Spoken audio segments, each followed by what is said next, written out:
Hey, what's good? Call me Zed. So in today's video, I'm going to be doing sort of a part 2 to my last video, except this one is going to be more for advanced users since we'll be using After Effects. And we're going to be creating the Call Me Zed style intro and sort of graphics you see at the beginning of all my videos. So let's hop right into it. Okay, so for today's video, I've actually made a small little intro pack you guys can use. It just has a bunch of some of the stuff I've used in my videos. I also have a bunch of presets here for different movements you can do.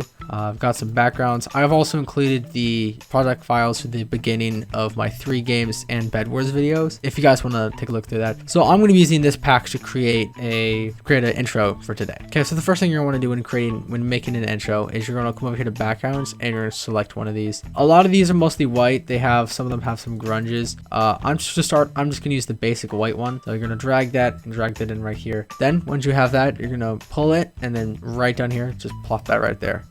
12 seconds. This is a fine amount of time. I try to make my videos kind of short and to the point, so just adjust this to however long you need it to be. The way you do that is coming up here to composition and the composition settings, and this is where you can change all this stuff. Make sure your width and height is 1080. Make sure your frame rate is at 60 FPS. That's the highest YouTube allows, and it just looks the smoothest. Don't worry about any really of this other stuff. If you are interested in motion blur settings, you can copy these, but honestly, it won't make that much of a difference. So once you've got this in here, you're gonna come back to the pack and you're gonna select character or person you want to use. So I'm gonna use guy number 3. That's him right here. So I'm gonna take this, drag that in right there. I'm gonna take him, pull him in right there, just like that. Also, a little housekeeping thing I like to do is I like to rename this to main.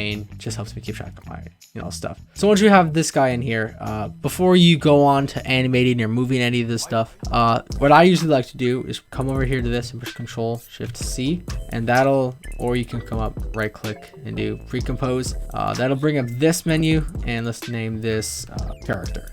Okay, so once you've got this, you're going to double click on it. That's going to bring this up. If you see this come up, don't worry about that. It doesn't really matter.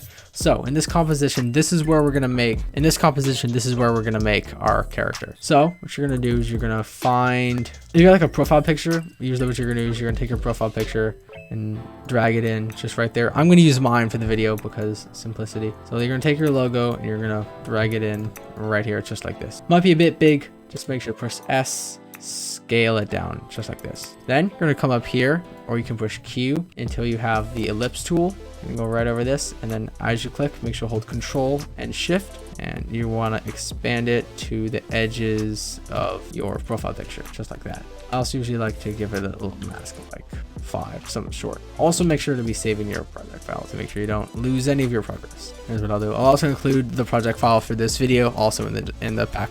Okay, so once we have this guy here, you're gonna bring him up around the head. S again, then kind of just experiment with the size. Let's see if 15 would look like. Maybe small. Let's try 17. Yeah, just kind of move around until you get something that looks good. So you have your character and you have your profile picture in. Now, if you click this, you can see that I have a drop shadow already in the photo here, but we don't have one here. If you come up to effects and presets and look up drop and find drop shadow, puts it on right here. Make sure the distance is 10 and the softness is 20. Those are my settings that I always use for drop shadows. So once you have your character in and you want to add some movement to it, come up here to animation, click apply animation preset. Find one you like from the pack. I'll do slide up, and you'll notice you'll see these 2 points here. Push U on your keyboard to see all the keyframes. So I'm going to come here to the beginning, highlight these, bring them over, press Control S to save. Make sure motion blur is on, and then once you click play, boom, just like that, comes up. Once you have your character sort of come up, you're gonna have to do kind of the rest of the animation sort of by yourself, because I can only make so many of these, and your composition settings might be different. You might have a different frame size. You might be editing 4K. I don't know. So once you've done that, you're gonna push S to find scale, R for rotation, and P. When you click position, make sure to go right click, separate dimensions, then click them. So now you have this. So then you're gonna go 1 second ahead. So I was at 103, now I'll be at 203. You're gonna scale it in to like actually let's go 120.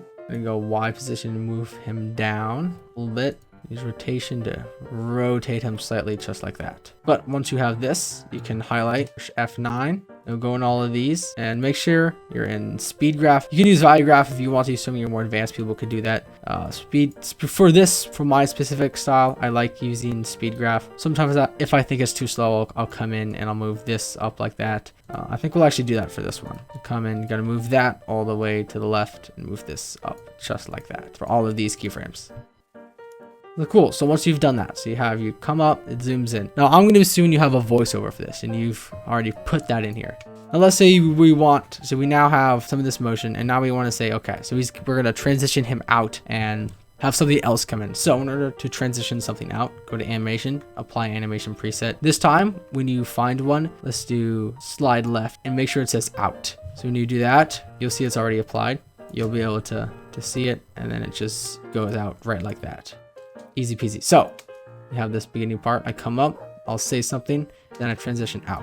So let's say your video is about Minecraft. So you're going to take, go in my pack, go to other graphics and take Minecraft bed image and drag it in right over there. So once you have that, you're going to pull this in. Make sure you notice that even though these frames are long, that I leave the frame right about here-ish. So we'll pull our image and put it right there. We'll scale it up a little bit. Also, if you kind of notice this quality looks really bad, it's because I'm editing on quarter. You can go full if you want. Quarter, I usually don't mind the bad quality and it's slightly faster for my PC, even though my PC is already pretty good. As always, come here, animation, apply animation preset, peace out. So this time we're gonna do a zoom in. So I'm gonna go zoom in clockwise. Notice it's already been applied. So it comes in, go like that, zoom out, and boom, just like that, your bed comes up. Now, if you ever notice, I can often do a lot of 3D stuff, especially when transitioning from my intro to my clip. The way you want to do that, first off, make sure motion blur is on for everything. So let's say you want to have this flip around. After Effects looks something like this, and you don't really see where this is. Come down here, and you'll see some blue buttons. You can click all of these. Usually I just have these two on. That's what I think is the most helpful and is the best. You're gonna push the 3D button here and you can notice you can now move it in 3D space. So what we're gonna do is we're gonna push rotation on R on our keyboard and we're gonna see all this stuff. So let's say we want to move it and we want to start doing that right about here. Go here, we're gonna go a little bit forward.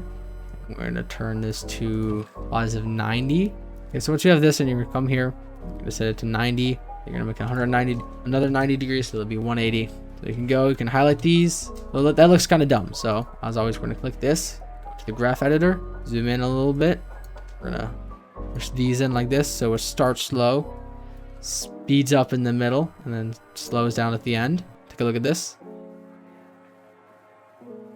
So you have this bed transition here. Now let's say when it spins, you want it to be like a different colored bed. One way I could find you doing that is by coming up here, pushing Control-Shift-D, split the layer. Make sure you can look up change to color.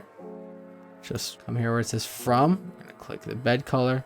You're gonna come and you say you want it to be bluish, just like that.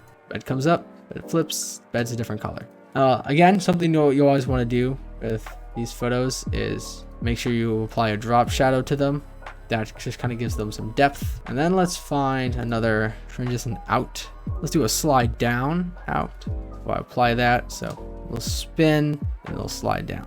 For this, I want it to go the other direction. So you can adjust the presets as you wish. Flips around, slides down, just like that.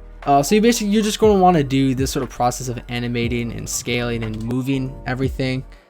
Just like this, you can, like for this, if you wanted it to be like -13 instead, so it zooms in the other direction, it's all up to you. So we noticed that right about here, it zooms in. So if we go back over here, you can put transition mark, and then here's where it transitioned out. If you want to add like an eye of one eyeball image, plop that in here. You're gonna want to scale that down. So I want to zoom in a little bit. 10, let's see how that looks. Okay, yeah, that looks fine. We'll duplicate it, put it over here. So what I usually do for my eyeballs is I just do a pretty basic fade in and zooms in. Now, if you ever want it to like change where it's looking, you can just, like let's say you want to look down, you can just move it or rotate it down and copy that, 47, move it up just like that. If you want to do something where it like the eyeballs are changing, so they start there, but then by the end they're like here at -2, You're also gonna have to animate the position. I'm gonna change them just like that. Make sure to highlight keyframes, make sure to ease them, and make sure to go to the graph editor and make sure it's what you want. So we'll have them like start kind of slow as they fade in, but then move quickly towards the end, just like this. We can notice in this comp, you push play, the eyes start in and rotate up. We go back here, take a look, see what they do. Comes out, flips, goes down. Now a little tip for y'all to just add this little extra sauce you can add is pushing Control Alt Y or right click anywhere, new adjustment layer right up here, and we're gonna rename this to shake. Now there's two ways you can go about adding a shake. The first way is you're gonna have to have a plugin called Sapphire. If you do that, you can see subtle shake, S shake. So if you just add that on, and you can see it'll just add like a really subtle motion to everything. Now, if you don't have S shake, do not worry, because I have included in this pack as well a subtle shake that does not require plugins. This one doesn't look as good. It's a little more kind of out there. However, I think if you can get Sapphire, I highly recommend it, but if you don't have it, it's not needed. So yeah, I have a bunch of images you can use. If you ever have an image that you like, let's say it has like a background to it. So let's say you have an image, however, it doesn't have like a clear transparent background. Let's say it's like kind of, you can see the edges to it. You're like, oh man, I really like this check mark, but there's this weird kind of black background to it. So do not worry. So if you come over here to your pen tool, you can zoom in by pushing G, or you push G to select the pen tool. And let's say you'll zoom. Also, by the way, I'm using my scroll wheel to zoom in and out, by the way. I don't know if I made that clear earlier, but you're just gonna click, and what you're gonna do is you're just gonna go around. It doesn't need to be precise, it doesn't need to be exact, but you just go around the edge. It might take longer depending on how complex the thing is. Like if you have a person that you really like, but there's like a stock photo and there's like a weird background to it, might take slightly longer. But if you just go all the way around, you have something like this. Make sure to add and make sure the mask expansion comes in a little bit at like -2.